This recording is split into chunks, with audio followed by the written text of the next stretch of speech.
And for a brief moment today, Tiger Woods was leading the U.S. Open. Brief, but he did not stay there. Thankfully, we will lead you through all the stories tonight, including our Charlotte FC, talking about their upcoming match with DC United, also talking about NASCAR's race in Iowa. We got some Checkers news too, but we're going to start with the U.S. Open, which did get underway today. That's right, the 102, a lot of ground to make up the rest of the way, but if anybody can do it, Scotty Scheffler can. I mean, he's not in a good position, but I mean, it is early in the tournament. The thing that I think everyone is figuring out since the last time they were at the U.S. Open in 2014, they've made a lot of changes. It's not necessarily a tougher course, but it is a much more difficult course. I will say, Rory McIlroy did a wonderful job.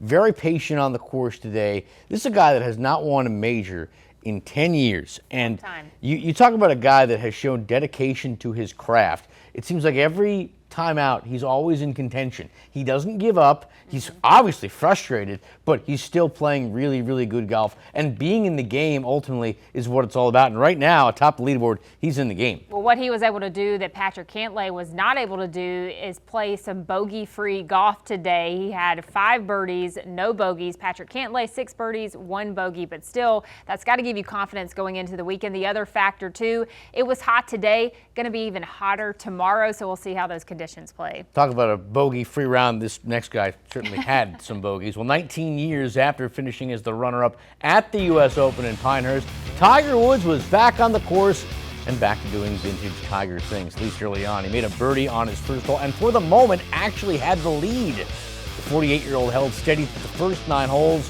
but it was during the second half of his day where it all fell apart. 3-time event winner ended up going 4 over. He's currently tied for 86th and is a stroke off the projected top 60 cut line. The odds are against him, and it sounds like he knows it. You know, he hits shots into where 15 years ago where you'd never hear a soundbite like that from Tiger Woods. I mean, he sounds like a guy that knows he just can't figure this out. I think the saddest part in all of this, and listen, I love seeing him out there no matter if he's going to play this way. Just having him out there means so much for the sport. But it sounds like he's, kind of reached that point in his career where his head knows what's supposed to happen and his body's just not lining up with that. You bring up an interesting point. So you'd rather see like Michael Jordan shooting air balls on the court, but at least him being there rather than him just Michael Jordan's stepping a little away. bit older than Tiger. You get what I'm saying? You like to see when guys are just around. Nostalgia. There's some people that think no, let them go when they're at their top. I like seeing Jimmy Johnson in the race still. Yeah.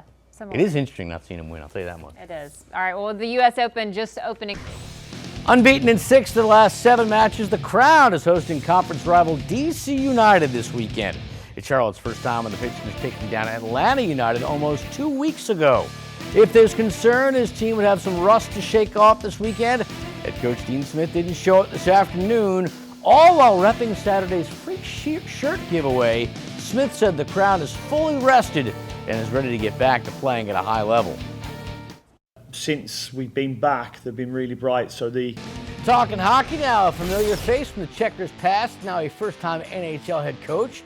Today, the San Jose Sharks named Ryan Warsofsky their head coach. 36-year-old has spent the past 2 seasons as an assistant in San Jose. He was an assistant for the Checkers during the 2018-2019 season before becoming the head coach the following season. The Checkers would have made the Calder Cup playoffs that year if it had not been canceled due to the pandemic. Speaking of the Checkers, they'll need... All right, full promo mode. It is Championship Sunday here on Fox. The Birmingham Stallions and San Antonio Brahmas will meet to decide this year's USL title. Game time at 5, right here on Fox Charlotte. If you're watching this right now, just know I probably won't ever do it quite like Mike just did it. And that is why... I tried. All right.